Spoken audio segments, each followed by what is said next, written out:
Bonjour, merci beaucoup de votre invitation, très honoré. À chaque fois que je quitte la plage pour venir à la capitale. Je ne suis pas si grand face au professeur Pellissolo que je vois juste à côté de moi, ce que je ne prends pas comme une offense. Donc effectivement, je vais essayer d'aborder la question de l'intérêt que pourrait avoir la santé connectée dans le domaine de la prévention du suicide pour introduire avec un certain nombre d'études qui justifient cet intérêt, pour introduire notre programme de développement de cette application EMA, donc qui est soutenue par la chaire, soutenue par la Fondation fondamentale, que je remercie à nouveau, et donc que présentera plus spécifiquement Margot, qui a été en quelque sorte la cheville ouvrière du développement de cette app. Alors, en quelques mots, je ne vais pas vous faire l'offense de parler trop longuement de suicide, mais enfin l'objectif c'est quand même à quoi la santé connectée peut-elle servir dans le suicide. Juste quelques résultats graphiques pour nous rappeler, alors en haut une étude une cohorte dans un pays scandinave, des patients qui sortent de l'hôpital après leur première hospitalisation en psychiatrie et qui montrent un risque colossal de suicide au cours de la première année. Il y a une méta-analyse qui est sortie dans JAMA Psychiatry ou l'American Journal, je ne sais plus, il y a quelques mois, une méta-analyse sur 100 études réalisées à travers le monde qui montrent que le risque de suicide à l'issue de la sortie de l'hospitalisation d'un service de psychiatrie au cours des 3 mois après la sortie, pendant les 3 mois après la sortie d'un service de psychiatrie, le risque de suicide, l'incidence du suicide est supérieure à 1000 personnes année. Et quand on sait que l'incidence annuelle du suicide est à peu près de 15 pour 100 000, donc elle est de plus de 1000 pour 100 000 personnes année pour les patients qui sortent d'un service de psychiatrie. Ce risque étant 4 fois supérieur pour les sujets qui avaient un antécédent de conduite suicidaire. Et ici, au cours des 3 mois, dans une autre étude réalisée aux États-Unis antérieure, vous ne voyez pas, mais on voit ce risque de suicide après l'hospitalisation pendant les 3 premiers mois, en fonction du diagnostic de troubles psychiatriques. Il a augmenté pour tous les troubles évidemment et majeur pour les troubles de l'humeur. Donc ça veut dire, une première chose, c'est qu'on fait sortir des patients des services de psychiatrie et qu'ils ont un risque de suicide colossal durant notamment les 3 premiers mois après l'hospitalisation. Donc ceci pose plusieurs questions. La question de l'évaluation et de la prédiction d'un risque éventuel, et deuxièmement, la question de stratégie de prévention à déployer, particulièrement dans cette période à très haut risque. Alors ensuite, en essayant de résumer un peu, il y a une très belle étude de l'OMS qui a été réalisée il y a quelques temps dans 70 pays à travers le monde, et qui montre notamment que dans les pays industrialisés, puisque l'accès aux soins psychiatriques est sûrement un peu différent en fonction du niveau de développement économique des pays. Dans les pays industrialisés, d'abord, moins de la moitié des sujets qui ont fait une tentative de suicide ou des sujets qui ont des idées de suicide n'est en contact avec les soins, pas seulement les soins psychiatriques, mais les soins en général. Et ce qui était très intéressant dans cette étude, c'est qu'ils ont étudié les obstacles aux soins. Pourquoi ces patients qui mériteraient des soins, compte tenu de leur haut risque suicidaire, ne sont pas en contact avec le système de santé.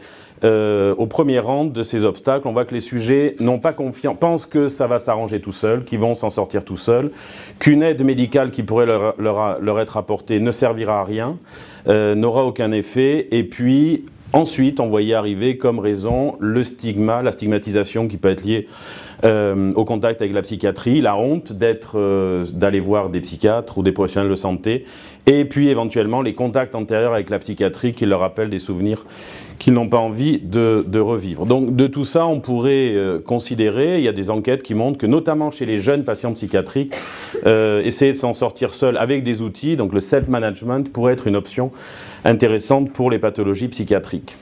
L'autre élément de contexte, c'est que, comme le dit, je ne sais plus comment il s'appelle, l'associé d'Incel dans Mindstrong, actuellement l'utilisation des smartphones est largement plus répandue à la surface de la planète que ne l'est l'eau potable. C'est-à-dire que d'ici peu, il y aura du Wi-Fi à peu près partout sur la planète et que tous les individus auront au moins un smartphone. ce qui, en termes de santé digitale, ouvre des perspectives extrêmement intéressantes, ce qui donc nous conduit à penser que les interventions digitales peuvent apporter des soins aux gens qui n'en bénéficient pas, puisque, je reviens au premier point, ils considèrent qu'ils n'en ont pas besoin et que les soins ne seraient pas utiles. Et d'ailleurs, il est intéressant d'observer que l'OMS, dès 2014, recommandait l'utilisation des mobiles, pas seulement des smartphones, mais des mobiles aussi pour communiquer et s'envoyer des SMS, pour la prévention du suicide. Deuxième élément de contexte, se développe en France une expérimentation qui s'appelle Vigilance, qui se développe dans plusieurs régions et plusieurs départements français, qui, vous le savez sûrement, sous l'égide de Guillaume Veva à Lille, qui est une stratégie de recontact des patients suicidants. À l'issue de la sortie d'un service d'urgence, les patients suicidants rentrent dans un dispositif qui leur permettra d'être recontactés par téléphone et par un système également de courriers postaux lorsque le téléphone ne fonctionne pas. Ceci est une expérimentation qui se développe en France parce qu'il y a une littérature qui commence à s'accumuler et qui nous montre que le recontact pour les patients suicidants prévient les récidives et notamment la mortalité par suicide.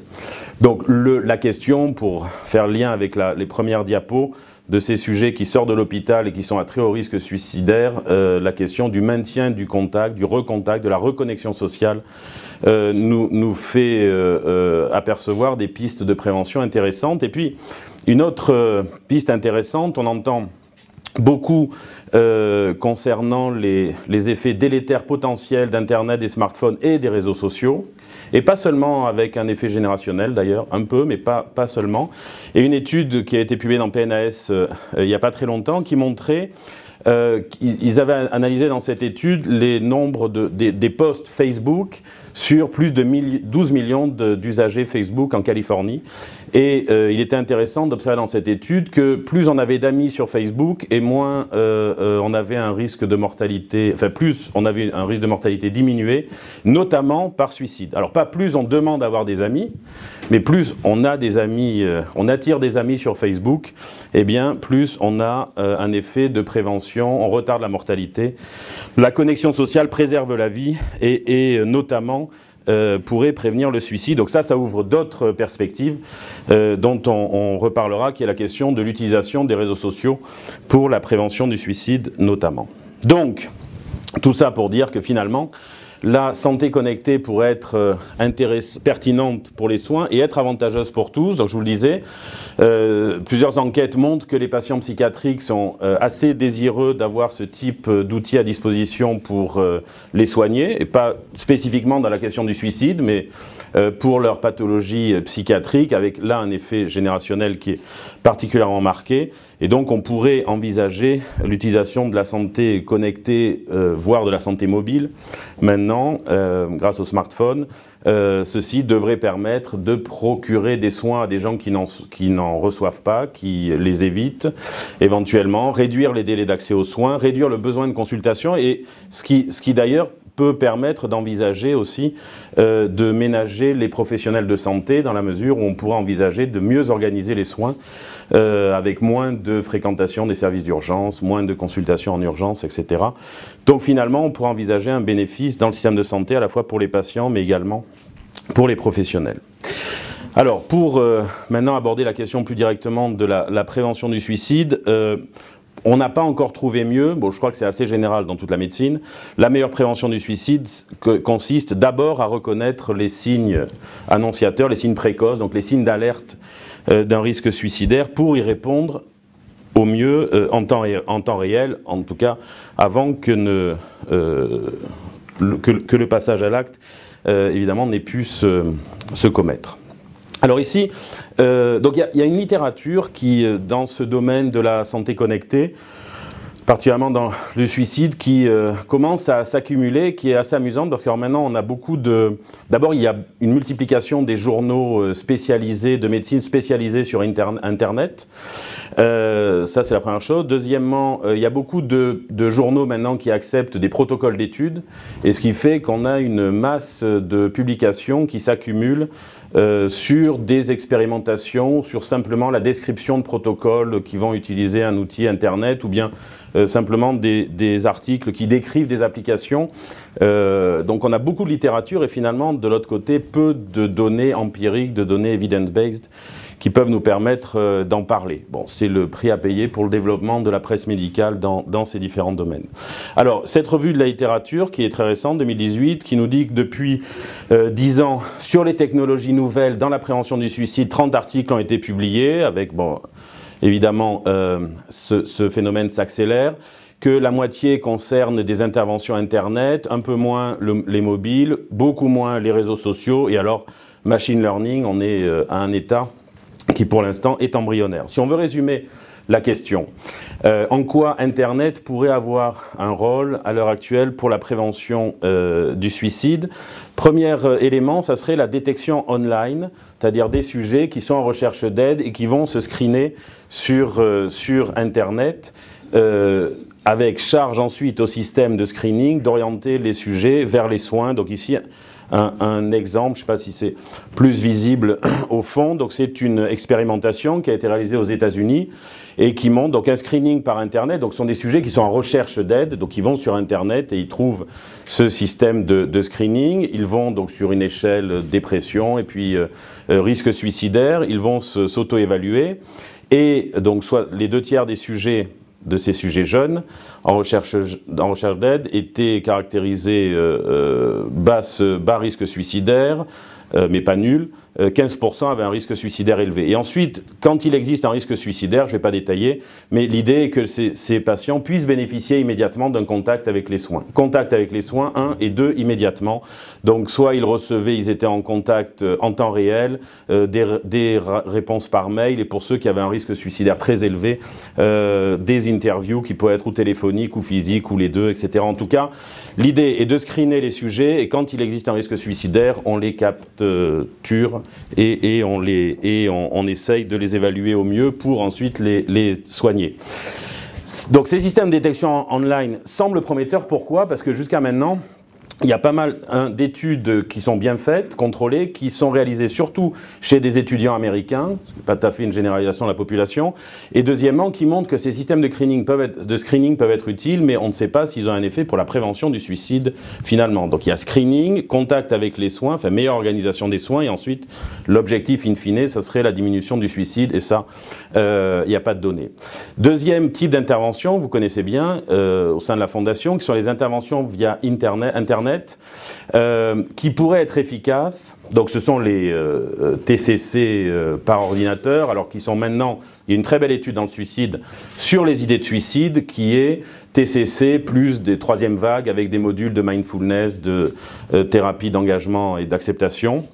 Globalement, cette littérature nous dit que les interventions par Internet, donc c'est ITCC, sont utiles sur les idées suicidaires si elles sont ciblées sur les idées suicidaires et pas sur la dépression. Et ça, c'est un effet général des psychothérapies. Les antidépresseurs, quand ils traitent la dépression, ils améliorent le risque suicidaire. Les psychothérapies, quand elles traitent la dépression, elles n'améliorent pas le risque suicidaire. Et on a le même effet pour les psychothérapies par Internet. Donc il faut que ce soit des thérapies ciblées pour que ce soit efficace. Et pour l'instant, dans cette littérature, depuis 10 ans, qu'en est-il de l'utilisation des médias sociaux pour la prévention du suicide? Que des points d'interrogation. Est-ce que c'est faisable? Comment c'est faisable? Est-ce que ça peut être valide? Etc. Là, ça reste totalement inconnu et à défricher. Alors, je vais passer là-dessus pour arriver directement à un problème majeur que l'on a dans le suicide, c'est que on connaît des milliers de facteurs de risque de suicide. Qui sont bien répliqués, enfin vraiment, ils marchent très bien, mais la prédiction du risque suicidaire est totalement nulle pour savoir si un sujet donné va réaliser un geste suicidaire à un moment donné, à court terme ou à long terme. Aucun outil, aucun facteur de risque, aucun outil, aucune échelle, tout ce qu'on veut ne permet de prédire le risque suicidaire. Donc il faut essayer de faire différemment. Et un courant actuel dans la recherche en suicidologie consisterait à essayer d'identifier les sujets qui sont, alors c'est quelque chose qu'on a à l'esprit en psychiatrie, qui seraient dans une transition suicidaire, c'est-à-dire qui sont les sujets qui présentent des idées de suicide et qui vont réaliser un geste suicidaire, partant du principe que tous les gens qui font un geste suicidaire ont des idées de suicide. Et d'ailleurs, c'est un des problèmes pour pour lequel on ne dispose d'aucun facteur prédictif de risque suicidaire, c'est que tous les facteurs de risque suicidaire identifiés ne sont pas spécifiquement des facteurs de gestes suicidaires, suicide ou tentative de suicide, mais sont des facteurs de risque d'idées de suicide. Donc ensuite, il nous manque une étape qui nous manque. Donc, une stratégie actuelle serait d'aller identifier, parmi des sujets qui en proie à des idées de suicide, quels sont ceux qui vont passer à l'acte. Et ceci se réalise trop souvent en milieu hospitalier, mais enfin rarement en milieu hospitalier. Donc, ça nous imposerait d'utiliser des outils de monitoring en temps réel et en conditions écologiques, lorsque les sujets sont dans leur milieu naturel. D'où l'intérêt de l'évaluation écologique instantanée, dont je vais vous parler maintenant. Donc vous savez, les sujets disposent d'un smartphone et ils vont pouvoir renseigner un questionnaire plusieurs fois par jour, éventuellement, enfin fréquence à déterminer, éventuellement plusieurs fois par jour, pendant plusieurs jours, et on va leur demander où ils sont, ce qu'ils font, avec qui ils sont et comment ils se sentent, et on peut multiplier les échelles de Likert pour connaître leur humeur, leur tristesse, leur joie, leur anxiété, leurs idées de suicide, etc. Ceci a l'intérêt évidemment de réduire les biais de rappel, puisque voir un patient tous les mois avec ce qu'on fait, nos outils, nos échelles, ça induit des biais de rappel considérables par rapport à une évaluation en temps réel. Et l'outil, ce type de technologie, de méthodologie plutôt, n'est pas apparu, est assez ancien, une quarantaine d'années, mais a un intérêt maintenant considérable grâce à la multiplication des smartphones, c'est-à-dire que la technologie est disponible, mais en plus, quand on demandait aux gens de réaliser ce type d'études, d'auto-questionnaires en temps réel, quand il les ramenait à l'investigateur de l'étude, il pouvait encore changer les réponses qu'il avait fait. Quand on répond en temps réel sur le smartphone, la réponse elle est enregistrée, on ne peut pas la changer. Bref, réduction des biais de rappel, mesure instantanée en temps réel de variables fluctuantes, et ça je vais en redire un mot, c'est extrêmement intéressant pour les idées de suicide. Les idées de suicide sont extrêmement volatiles chez les individus, et donc c'est une technologie qui sûrement se prête à l'évaluation de ces variables qui sont particulièrement fluctuantes en vie quotidienne. Donc un intérêt majeur de l'évaluation écologique instantanée qui se développe considérablement. Je pense que vous avez eu d'autres conférences plus tôt dans le programme sur le sujet. L'objectif donc serait de permettre une prédiction individualisée des états à risque pour pouvoir, en identifiant des précurseurs immédiats, donc qu'est-ce qui précède réellement le passage à l'acte, pour pouvoir développer le pendant qui serait l'intervention écologique instantanée. Donc on avait fait une étude il y a maintenant quelques années, alors avec l'ancêtre, avec Joel Svendsen, avec l'ancêtre du smartphone qui était les Palm Pilot. Donc on avait demandé... Comment ? L'ancêtre, non, l'ancêtre du smartphone.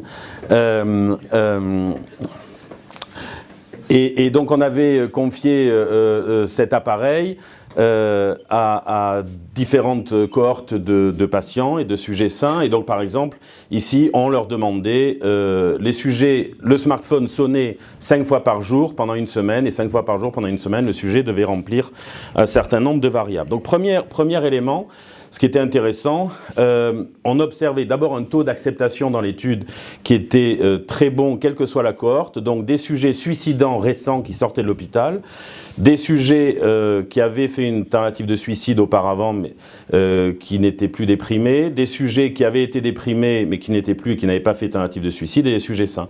Et des très bons taux d'acceptation pour entrer dans l'étude. Ce qui est encore plus intéressant, c'est qu'on avait des observations valides dans plus de 75% chez plus de 75% des sujets, quel que soit leur groupe, c'est-à-dire que les patients, non seulement ils acceptent de partir avec le smartphone, mais en plus ils renseignent cet appareil qui pourtant sonnait 5 fois par jour pendant une semaine. Alors bien sûr, c'était biaisé, c'est ceux qui acceptaient dans l'étude, enfin bon, on peut être un peu tautologique. Globalement, on a l'impression que c'est une technologie qui est quand même plutôt bien acceptée. L'autre élément, c'est qu'on n'avait pas d'effet de practice effect ou d'effet de fatigabilité, et ce qui est important pour l'évaluation du risque suicidaire, c'est qu'il n'y avait pas d'effet iatrogène, c'est-à-dire que plus on posait la question des idées de suicide au sujet, eh bien on n'avait pas plus d'idées de suicide chez eux, et ça c'est toujours une question qu'on se pose, que se posent les profanes. Est-ce que si on demande au sujet s'ils ont des idées de suicide, on va leur donner, on va les contaminer? Eh bien on ne les contamine pas non plus quand le smartphone leur demande s'ils ont des idées de suicide. Et par une autre étude, une autre équipe avait observé que dans ce type d'évaluation, on obtenait des niveaux d'idéation suicidaire instantanés, donc fait de cette façon, qui étaient supérieurs que ceux rapportés chez les mêmes patients lors d'évaluations rétrospectives. Donc ce biais de remémoration dont je parlais, donc ce qui plaide en faveur de l'utilisation de ce type de technologie. Donc je le disais, les idées de suicide, elles sont souvent épisodiques, d'apparition soudaine et de durée brève. Et ici, dans cet éditorial de Molecular Psychiatry, cette équipe, avec Mario Kendo, Barbara Stanley, proposait au moins 2 patrons d'évolution des idées de suicide. Un qui serait donc très volatile, donc vous voyez les idées de suicide en rouge qui varient de façon considérable au cours de la journée et d'un jour à l'autre. Ceci, donc qui a été décrit, ceci qui pourrait être plus sous-tendu par des phénomènes. Là, je vais essayer de montrer comment ce phénotype suicidaire observé en temps réel peut améliorer la compréhension des idées de suicide. Ceci, sur la base d'autres travaux, pourrait être plus en rapport avec la réponse au stress, avec la réactivité émotionnelle, avec le contrôle cognitif et avec un risque de maltraitance, d'avoir été maltraité dans l'enfance. Et à l'opposé, un deuxième patron, avec des idées de suicide qui sont élevées mais stables, et qui caractériserait davantage les patients déprimés. Donc ça serait plutôt la dépression. Et alors, entre ces 2 patrons, donc des idées de suicide très volatiles et un niveau stable très élevé, on peut imaginer, bien entendu, d'autres façons de réagir. Ce qui est intéressant, c'est que ceci doit nous permettre, encore une fois, d'observer des phénotypes suicidaires qui sont très différents les uns des autres et donc sous-tendus par des mécanismes physiopathologiques très différents. Alors, quelques études, très rapidement, qui ont été réalisées d'évaluation écologique instantanée dans le suicide. Une première étude chez des patients qui étaient hospitalisés, déprimés, qui étaient hospitalisés, avec beaucoup de pendant une semaine. Les patients, ce qui va dans le sens de ce que je montrais précédemment à partir de notre étude, des taux de complétion des questionnaires qui sont élevés. Et ici, donc, les auteurs sont intéressés, puisque ces idées de suicide peuvent être très variables, voire volatiles, quels sont les précurseurs immédiats, les prédicteurs de ces idées de suicide. Et donc, ils rapportaient dans cette étude que la tristesse, la tension et l'ennui étaient des prédicteurs de l'apparition d'idées de suicide dans les quelques heures qui suivaient et que le désespoir, facteur classique de risque suicidaire, n'avait rien à voir avec la prédiction à court terme des idées de suicide. Ça peut être intéressant en termes de perspective. C'est seulement une étude, un exemple, mais pour ouvrir des perspectives, à la fois, je vous le disais, ce sont des patients déprimés hospitalisés. Je vous disais le risque suicidaire colossal chez ces patients après la sortie. Donc on peut envisager ce type d'outils pour améliorer le monitoring et améliorer l'évaluation clinique des patients afin de décider si les patients vont sortir ou non. En se basant pas seulement sur les idées de suicide, puisqu'un patient peut, idée de suicide, ah non, j'en ai plus parce que je veux sortir, parce que je veux plus vous voir. Donc on pourrait aller évaluer d'autres facteurs by proxy qui pourraient nous indiquer malgré tout un risque suicidaire élevé. Et puis, je le disais précédemment, ces différents prédicteurs peuvent nous indiquer des cibles thérapeutiques qui peuvent justifier des stratégies d'intervention en temps réel. Donc tristesse, tension, ennui, on pourrait envisager un certain nombre d'interventions en temps réel pour améliorer ces patients. Une autre étude chez des sujets à ultra haut risque de psychose, qui avait été évaluée pendant 6 jours, même type de technique, et qui montrait ici que les affects négatifs et les affects positifs étaient des prédicteurs de sévérité ou de fréquence des idées de suicide, et donc une perspective, ça, il y a beaucoup d'études évidemment qui sont intéressées à ça, les affects positifs, les affects négatifs et les idées de suicide dans les heures qui suivent. Et donc ceci suggère évidemment l'intérêt d'utiliser ce qu'on a déjà dans les iPhones, un module de mindfulness pour traiter les affects négatifs et pour éviter l'apparition des idées de suicide. Une autre étude chez des patients bipolaires, euthymiques, qui était évaluée 1 fois par jour pendant 8 semaines, donc une étude assez longue, mais du coup des évaluations qui étaient moins intensives. Et ici, ce qui est intéressant dans cette étude, c'est que les auteurs, là encore, se sont intéressés à un prédicteur potentiel qui sont les affects positifs et les affects négatifs. Et ce qu'ils observent, c'est que cette grande variabilité dans les affects négatifs, les affects positifs chez ces patients bipolaires, pourtant euthymiques, permettait de construire un algorithme qui prédisait avec ses sensibilités et spécificités incroyables, la survenue des idées de suicide et surtout une semaine avant la consultation et donc l'évaluation du médecin. Donc on avait une évaluation qui était beaucoup plus précoce, enfin une prédiction d'un risque qui survenait beaucoup plus précocement que l'évaluation clinique en utilisant ces mesures, ces auto-évaluations, cet auto-monitoring infraclinique. Et je pense que c'est la dernière, une dernière étude sur la schizophrénie, alors qui s'est intéressé à quelque chose sur lequel je vais arriver ensuite, qui est la question des relations sociales. Je parlais initialement de la connexion sociale. Ici, donc, les patients schizophrènes, avec ou sans idée de suicide, qui ont été évalués 10 fois par jour pendant une semaine, avec encore une fois des très bons taux de remplissage, et qui montrent que si les idées de suicide ne sont pas associées à la qualité des interactions sociales ou au temps passé isolé, ce qu'on aurait pu envisager pourtant, chez ces sujets, les idées de suicide sont associées à l'anticipation d'être seul et de mal le vivre. Et donc les auteurs proposent également comme perspective, cette observation en temps réel pourrait justifier d'apporter chez ces sujets, lorsqu'ils sont dans leur environnement naturel, des interventions cognitives ou émotionnelles leur permettant de mieux gérer cette anticipation des relations sociales. Alors, pour repartir sur 2 mots de l'étude qu'on avait faite, donc je vais montrer un bout. Là, on s'est intéressé uniquement à la cohorte de patients qui sortaient de l'hôpital après un séjour bref, après une tentative de suicide, donc 5 fois par jour pendant une semaine, et on s'est interrogé sur le rôle des facteurs de stress sur la survenue, donc quelques heures après, des idées de suicide.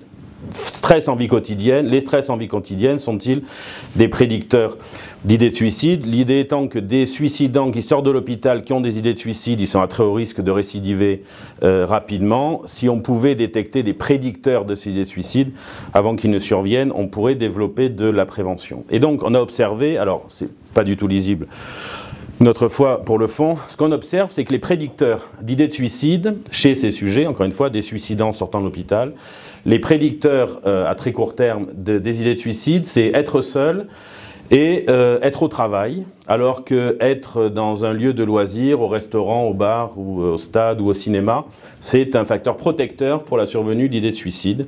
Être seul, c'est un facteur de risque, prédicteur de la survenue d'idées de suicide, et être avec un proche, c'est un facteur protecteur d'idées de suicide. Donc ce qui nous intéressait, parce qu'on a observé donc, dans une analyse un peu plus sophistiquée, on observe que finalement les facteurs de stress vécus en vie quotidienne chez ces sujets n'étaient pas des prédicteurs d'idées de suicide, par contre l'étaient des facteurs de stress sociaux liés aux interactions négatives avec l'entourage familial et avec le conjoint. Donc, ce qui est intéressant sur le rôle de certains facteurs sociaux et interpersonnels sur la sensibilité au stress des patients à fort potentiel suicidaire. Alors, et je reviens à cet intérêt que peut avoir ce type de méthodologie pour la recherche. Ça peut être intéressant, encore une fois, prédiction et intervention en temps réel.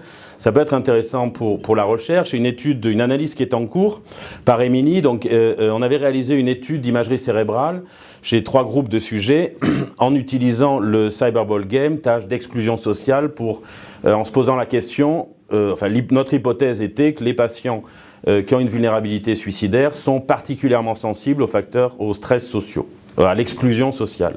Donc effectivement, dans cette étude, on observait que différentes régions cérébrales que l'activation de différentes régions cérébrales était différente entre les sujets qui avaient des tentatives de suicide par rapport aux 2 autres groupes de témoins psychiatriques et sujets sains. Et alors, on s'est ensuite posé la question, et donc ça sont les analyses en cours, on s'est posé la question, est-ce que la réponse neurale à l'exclusion sociale dans l'IRM peut avoir quelque chose à nous dire sur la sensibilité aux stress sociaux en vie quotidienne? Donc les sujets, quand ils ont quitté l'IRM, sont partis avec leur smartphone pendant une semaine, 5 fois par jour. Et ce qu'on observe, c'est que chez les sujets qui présentent une réponse aux facteurs de stress de vie quotidienne, d'émotions négatives, alors dans le sens de la douleur sociale, on observe une hyperactivation du précuneus par rapport aux sujets qui n'ont pas cette douleur sociale, enfin cette réponse de douleur sociale pour leur stress en vie quotidienne. Donc, une illustration, et beaucoup de travaux de Meyer-Liebenberg dans un autre domaine s'intéressent à cet aspect de neurosciences sociales, comment est-ce que l'on pourrait essayer de corréler ces aspects, la vulnérabilité neurale dans un scanner, dans un hôpital, avec des tâches expérimentales, comment est-ce que ceci peut être corrélé à ce qui se passe en vie quotidienne. Alors, un mot rapide sur, vous avez vu, je pense, les personnes de Monarca. La question, c'est, quand on développe une app, on se dit, ça peut être la première phase la plus simple, c'est faire de l'automonitoring et que le patient puisse voir comment, depuis une semaine, ont fluctué son humeur, son anxiété, son sommeil et ses idées de suicide. Et cette étude est intéressante, une étude réalisée dans la dépression, des patients déprimés ambulatoires qui randomisaient en 3 groupes, qui bénéficiaient pendant 6 semaines de l'auto-monitoring, donc sur smartphone, mais avec des feedbacks hebdomadaires avec le clinicien. Ils montraient les courbes au clinicien toutes les semaines, 6 semaines de monitoring sans feedback et le traitement habituel. Et on voit ici l'amélioration du score, donc l'intervention dure 6 semaines, le suivi dure 32 semaines et on observe l'amélioration du score de dépression qui est largement plus importante, significativement largement, dans le groupe qui avait eu le self-monitoring et les feedbacks par rapport au self-monitoring tout seul, où ça part bien mais ensuite ça redescend, et par rapport au traitement habituel. Donc on peut se dire que l'auto-monitoring est intéressant, c'est uniquement s'il y a un feedback. Une autre analyse de cette étude nous dit que dans les 2 groupes qui avaient bénéficié donc, du smartphone pour s'auto-évaluer en temps réel, il y avait une augmentation du sentiment d'empowerment, ce qui est évidemment quelque chose qu'on peut rechercher pour que les patients essayent de mieux se traiter. Tout ça vient du fait qu'on sait que quand on s'auto-évalue pour l'alimentation, l'alcool, le tabac, eh bien ça change voire l'auto-évaluation change son comportement. Pour la dépression, ça pourrait être vrai. Alors le problème de Monarca, je pense qu'ils vous en ont parlé, dans cette étude randomisée, contrôlée, les sujets qui s'auto-évaluaient étaient plus dépressifs que les sujets qui n'avaient pas l'application permettant de s'auto-évaluer. Donc de la question, est-ce que le monitoring et que les patients aient accès aux données de leur automonitoring est bénéfique ou délétère? Une question qu'on ne va pas trancher ici, mais en tout cas qu'il est intéressant d'étudier quand on développe ce type d'outils. Alors, évidemment, au-delà de cette évaluation écologique instantanée basée uniquement sur du recueil de données cliniques, on peut rajouter, et on y pense tous, et il y a des grands spécialistes dans cette salle, cette question du sommeil, et notamment en rajoutant un bracelet connecté permettant de déterminer de l'actigraphie. Et cette étude qui vient d'être publiée dans Psychological Medicine, qui est la première, qui nous dit que donc, chez des sujets avec idée de suicide, 1 semaine d'évaluation 6 fois par jour. Donc ils ont un smartphone, ils s'évaluent, un agenda du sommeil et de l'actigraphie. Et ils observent que les sujets qui ont des troubles du sommeil évalués objectivement ou subjectivement avaient plus d'idées, étaient présents. Donc des troubles du sommeil la nuit, durant la nuit, avaient plus d'idées de suicide durant la journée qui suivait, alors que des sujets qui avaient des idées de suicide dans la journée n'avaient pas plus de troubles du sommeil dans la nuit qui suivait. Ça, c'est intéressant parce qu'il y a une grosse littérature qui associe idées de suicide et troubles du sommeil, mais qui suggérait jusque-là, enfin en tout cas qui ne pouvait pas régler la question de la réciprocité des relations. Cette étude, en temps réel, avec ces mesures répétées, nous dit que ce sont plutôt les troubles du sommeil qui vont entraîner des idées de suicide et pas le contraire. Alors, on peut rajouter de l'actigraphie, alors ensuite on peut rajouter plein de trucs. Pour l'instant, je vous le disais, il y a beaucoup d'études qui racontent des protocoles ou bien des expérimentations sur des petits groupes de patients. Donc, bon, à garder simplement de façon très précautionneuse, mais donc une étude réalisée dans la dépression, pas dans le suicide, qui montrait que quand on conjuguait les données GPS et les données d'utilisation du téléphone en termes d'appels et de messagerie, ils avaient pu créer des algorithmes de prédiction de l'évolution de la dépression. On peut rajouter à ça des mesures, la géolocalisation et le Bluetooth qui permet de savoir avec qui on est connecté et donc d'établir pour chaque individu en temps réel un réseau de connexion sociale et la force du réseau. Mindstrong développe, eux, s'intéressent plutôt à la façon d'utiliser son clavier, la vitesse et la façon d'utilisation du clavier qui pourrait renseigner sur un éventuel risque de dépression ou suicidaire. Et puis une étude, toute petite étude qui vient d'être publiée, qui montrait qu'on pouvait équiper les patients pendant l'hospitalisation avec des bracelets type dactygraphie de façon à prédire le risque de suicide en hospitalisation. Évidemment, selon les mouvements que va accomplir le sujet, on va pouvoir savoir s'il est en train de faire une tentative de suicide médicamenteuse ou s'il est en train de se pendre, qui est un moyen de suicide important dans les hôpitaux. Donc une petite étude pilote qui montre ça. Et puis, la question de l'utilisation éventuelle des réseaux sociaux. Alors, les réseaux sociaux, ça intéresse évidemment beaucoup de monde. Il y a tellement de monde qui est sur Twitter et sur Facebook et qui racontent leurs risques suicidaires et éventuels. Et donc, une étude qui a été publiée, à ma connaissance, c'est la seule, publiée donc dans une petite revue sur le suicide, mais encore une fois, qui montre des possibilités à venir, qui a réalisé une analyse linguistique automatisée des tweets et pour montrer que l'on pouvait distinguer les tweets suicidaires des tweets non suicidaires par ce type de méthode d'apprentissage automatisé. Alors, je vais déjà donner la parole à Margot pour qu'il nous raconte un projet qu'elle est en train de développer sur l'utilisation de Twitter pour l'appréhension de risques suicidaires. Oui. Donc c'est juste une petite intervention pour dire qu'effectivement, l'intérêt des nouvelles technologies, c'est bien d'être écologique et d'être là où les personnes sont ou ont besoin d'aide pour leur apporter cette aide. Et notamment les réseaux sociaux qui peuvent être un formidable moyen pour les gens de poster des messages de suicide et pouvant entraîner ce qu'on appelle l'effet Werther, des contagions de risques suicidaires ou au contraire pouvoir avoir un effet protecteur si on agit vraiment justement à ce niveau des réseaux sociaux.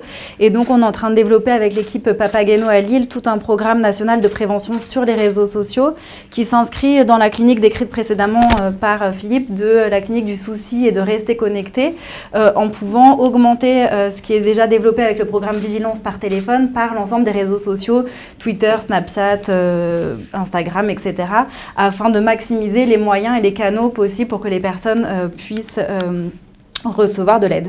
Donc ça, ce sera une première phase qui permettra d'adjoindre à Vigilance l'ensemble de ces canaux des différents réseaux sociaux. L'objectif étant bien, dans un second temps, de pouvoir être proactif et justement, grâce à ce type d'études qui permettent d'analyser la linguistique, les éléments linguistiques des posts, de pouvoir de façon proactive proposer à des personnes dont on verra des posts inquiétants une aide via cette plateforme, qui nécessitera aussi un changement des pratiques et des nouvelles formes de cliniciens qu'on pourrait appeler des web cliniciens qui puissent être à la fois formés évidemment de façon spécifique à la crise suicidaire, mais aussi à l'intervention sur les réseaux sociaux qui aussi nécessitent une nouvelle forme de communication avec l'écrit de façon brève, etc. Donc voilà, c'est du coup plein de champs à réfléchir, de formation aussi. Alors comme il y a des spécialistes de la science-fiction également dans cette salle. Il y a une étude, souvent on me pose la question, alors je crois que ça intéresse beaucoup les gens dans le domaine de la dépression où c'est un peu plus développé, mais alors il y a une étude qui pour l'instant avait utilisé la voix, en se disant quand même on peut utiliser un téléphone pour écrire, mais on peut parfois l'utiliser pour lui parler. Et donc une étude qui a essayé de produire un algorithme à partir de des caractéristiques vocales, simplement, linguistiques et acoustiques des individus. Et ce qui est fascinant dans cette étude, qui avait été largement médiatisée d'ailleurs, une grosse population, des patients qui avaient des idées de suicide, des témoins psychiatriques et des témoins sains. Et cet algorithme basé sur ce que le sujet raconterait potentiellement à son téléphone, ou à quelqu'un à travers le téléphone, permettait de classer avec une grande précision les 3 groupes de sujets, et notamment les sujets suicidaires par rapport aux sujets déprimés non suicidaires. Donc effectivement, on peut être intéressé à développer ce type de technologie à travers l'utilisation de la voix dans le téléphone. Alors, je crois que la prochaine conférence s'intéresse au big data davantage. C'est évidemment tout l'enjeu, puisque toutes ces techniques, toutes ces technologies vont pouvoir permettre d'accumuler un nombre de données extrêmement important, surtout si elles sont réalisées en temps réel. Donc d'où la question de pouvoir produire des algorithmes. Il y a déjà quelques données, alors pas à partir d'évaluations écologiques instantanées, mais à partir des dossiers des dossiers médicaux qui permettent, et ici un papier récent de l'American Journal qui montre que les auteurs ont pu prédire, à partir des données des dossiers médicaux, la survenue de conduites suicidaires avec une très haute précision et bien à l'avance de ce que ça a pu être prédit par les cliniciens. Donc c'est toute la question de comment on va traiter ces données à travers ces fameux algorithmes. Avec juste une mise en garde qui m'avait agacé à titre personnel, quand Facebook a censuré cette magnifique photo de Willy Ronis parce que son algorithme, ce qui montre que les algorithmes peuvent se tromper. Alors, quand on prédit de risques suicidaires, il faut essayer de ne pas trop se tromper. Facebook avait considéré que cette photo était dangereuse, donc d'où du danger potentiel des algorithmes. Bon, deux mots pour dire qu'en est-il des applications qui sont déjà sur les stores pour la prévention du suicide. Il y a ce papier de revue récent par cette équipe australienne du Black Dog Institute qui travaille énormément sur le sujet. Donc, elle avait fait cette revue systématique à partir de toutes les apps en anglais qui étaient disponibles sur les stores pour savoir si elles respectaient des standards de prévention du suicide.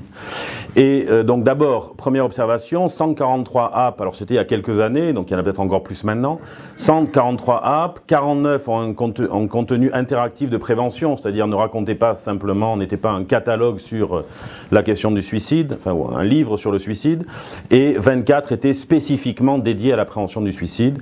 Les systèmes qui étaient surtout utilisés dans ces apps, c'était des modules qui permettaient d'obtenir le soutien d'un proche lorsqu'on est en difficulté, le safety plan, donc toutes les modalités de coping pour le jour où j'aurai une crise suicidaire, comment est-ce que je vais pouvoir m'adapter pour éviter le passage à l'acte, et puis faciliter l'accès au soutien de crise. Donc en général, ces apps étaient respectées, ce qu'on peut attendre des standards de prévention du suicide. Toutefois, il y en avait quand même 10% qui ont montré un contenu qui était dangereux.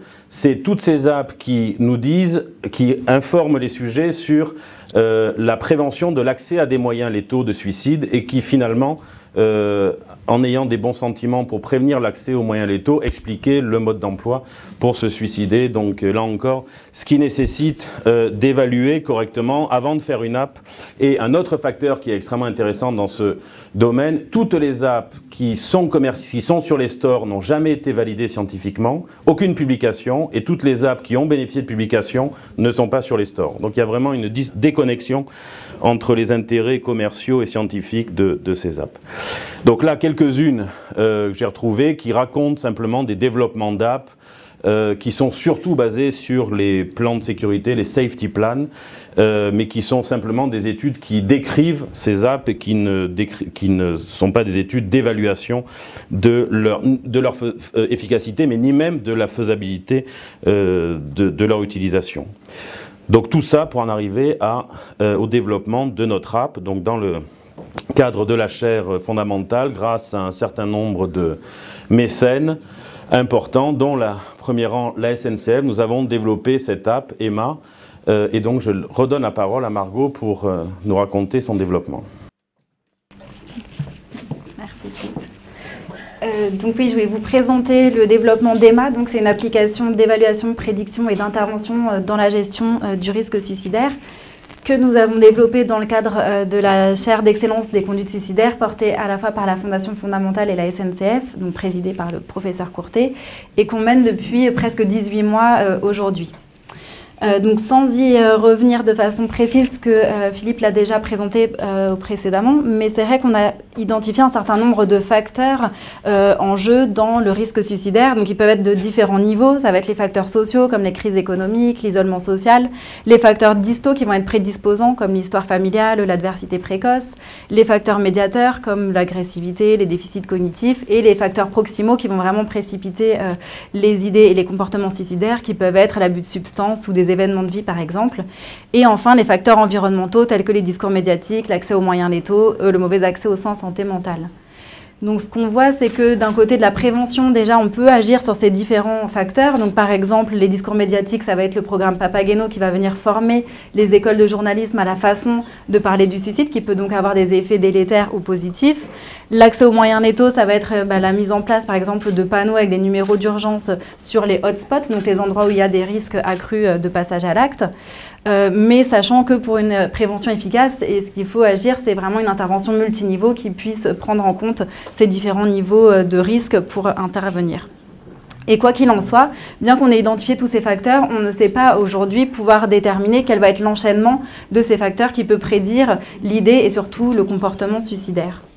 Et donc c'est bien là que vient notre projet d'application Emma, l'objectif numéro 1 étant d'essayer de détecter très précocement le risque de rechute suicidaire chez les patients les plus à risque, dans l'objectif de pouvoir par la suite de proposer des interventions en temps réel et en situation réelle adaptées grâce à cette prédiction. Et les nouvelles technologies, en particulier les applications smartphone, offrent justement une solution pour répondre à ces deux défis.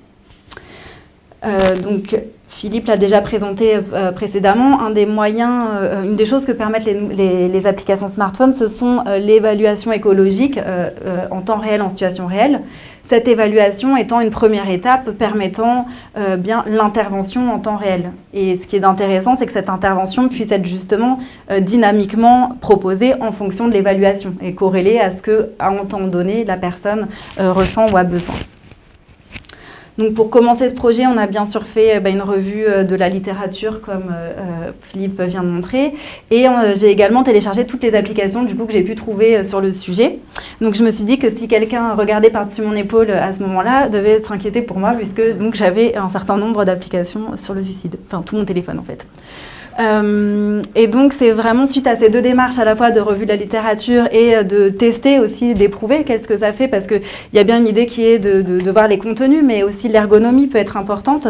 Et donc c'est suite à cette double démarche qu'on a décidé de construire l'architecture de Emma, donc notre application, qui a 3 grandes briques. Donc la première brique, c'est l'évaluation, évidemment, avec ce qu'on appelle des données actives. Donc la personne peut remplir un journal de bord, si elle le souhaite, quand elle le souhaite, mais également répondre à des questionnaires d'auto-évaluation, donc qui est le principe de base de l'EMA.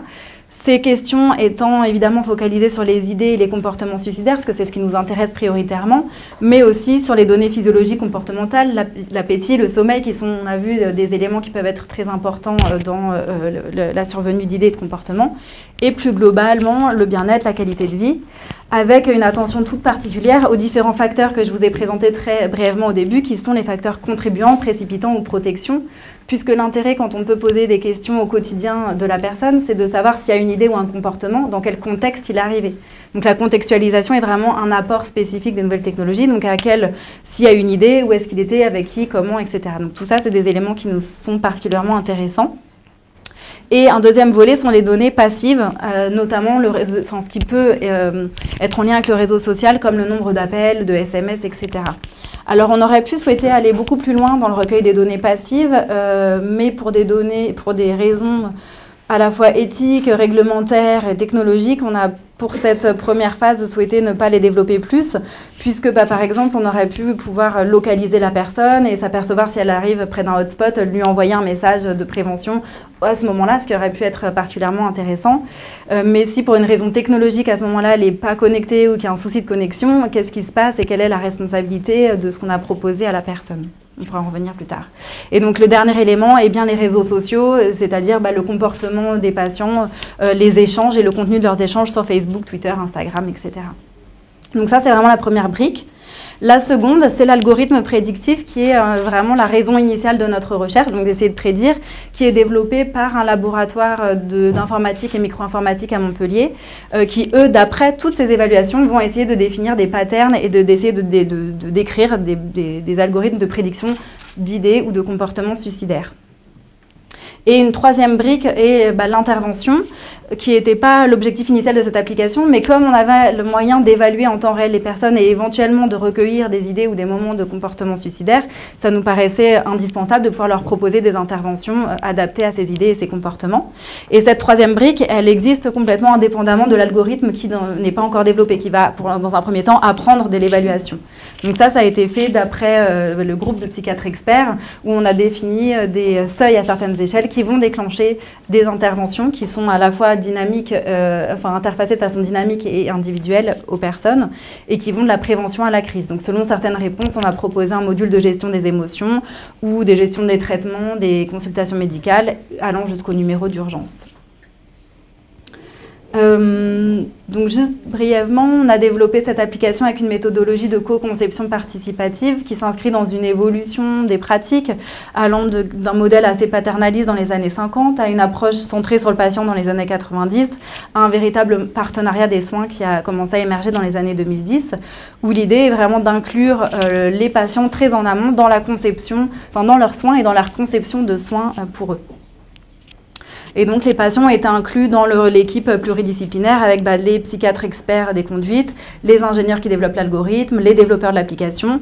Comme on est une recherche, justement, et pas juste une application sur les stores où on va l'évaluer, tout ce qui est les statisticiennes, coordinatrices de recherche clinique, etc. Et donc, cette méthodologie de co-conception a consisté à interroger de façon très précoce dans le projet un groupe de patients qui ont accepté de participer sur ce qui était important pour eux d'évaluer au quotidien, etc. Et donc, dès les premières réunions de co-conception avec ces personnes, ce qui est apparu pour elles très important, c'était que l'application ait un nom qui ne soit pas en lien avec le suicide, ni même avec la santé mentale, et absolument pas stigmatisant. Et c'est de ces réunions qu'est né le nom d'Emma, qui pouvait être un peu sur le modèle d'Amélie, l'assurance maladie, et à la fois pouvait aussi finalement venir personnaliser l'application, qui serait comme une personne, Emma, qui pourrait aller les questionner au quotidien pour savoir prendre de leurs nouvelles.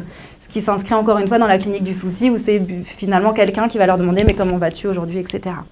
Et la deuxième chose qui leur a paru très importante, c'est qu'il y a un code secret pour avoir accès à leur application, pour pas que quelqu'un puisse avoir accès à leurs données, ce qui correspond effectivement aux guidelines de développement d'application. Et enfin, elles ont très rapidement dit que pour elles, c'est comme s'il fallait 3 applications. Donc elles nous disent quand ça va bien et pas bien du tout. Et ça me semble intéressant parce que ça me semble souligner justement l'importance et l'intérêt de l'application de pouvoir proposer quelque chose qui soit toujours adapté en fonction des différents individus, mais aussi qui puisse s'adapter aux fluctuations d'un même individu qui va changer au cours du temps.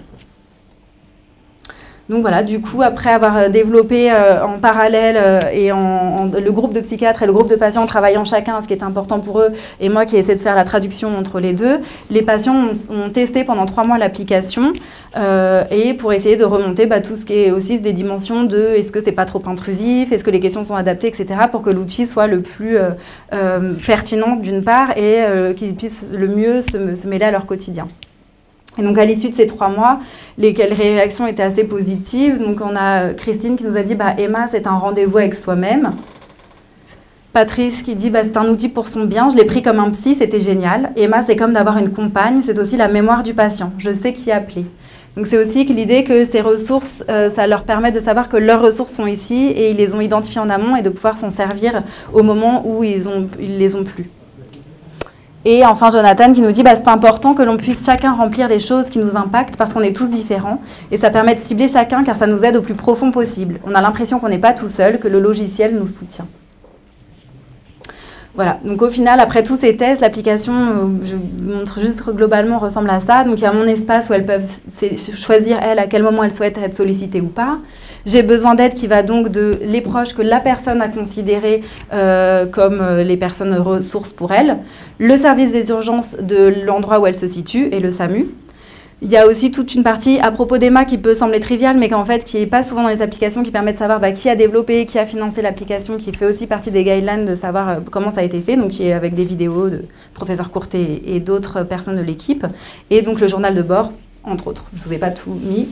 Donc voilà, globalement, il y a 3 modules. C'est « Je m'évalue régulièrement » où la personne est sollicitée pour répondre à des questions. Elle peut aussi elle-même, à tout moment, si elle le souhaite, répondre à des questions. Le plan d'action qui est entièrement personnalisé aussi. Donc lors de l'installation, la personne peut définir ce qui est pour elle a du sens, quelles sont ses activités préférées, ses stratégies, etc. Donc pour ne pas la confronter à une page blanche, elle a toute une liste d'items, de propositions dans lesquelles elle peut piocher, choisir, réorganiser, supprimer et ajouter ses propres propositions pour, quand ça ne va pas bien, pouvoir aller dans cet endroit. avec également un module d'espace de respiration développé spécifiquement par le docteur Ducasse pour l'application Emma. Et donc, j'ai besoin d'aide avec un gradient de juste appeler ses proches au numéro d'urgence. Sachant que lors de la phase de bêta-test, justement, un des patients m'a dit à l'issue de ça, oui, j'ai traversé vraiment une phase où ça allait pas bien du tout, et j'ai pu appeler l'un de mes proches, alors que c'était que la phase de test, il savait que c'était de la recherche, parce que aussi quelque chose s'était créé de cette connexion sociale, qu'il avait pu en parler à son proche en amont pour lui dire, je t'ai mis dans mon application, et à ce moment-là, le solliciter, lui-même disant qu'il n'aurait jamais fait cette démarche-là spontanément sans l'application. Voilà, donc les prochaines étapes, l'étude pilote multicentrique vient juste de commencer avec une première inclusion le 31 mai. Et elle vise à donc développer l'algorithme qui pourra être dont l'efficacité sera évaluée dans un second temps sur une cohorte plus importante.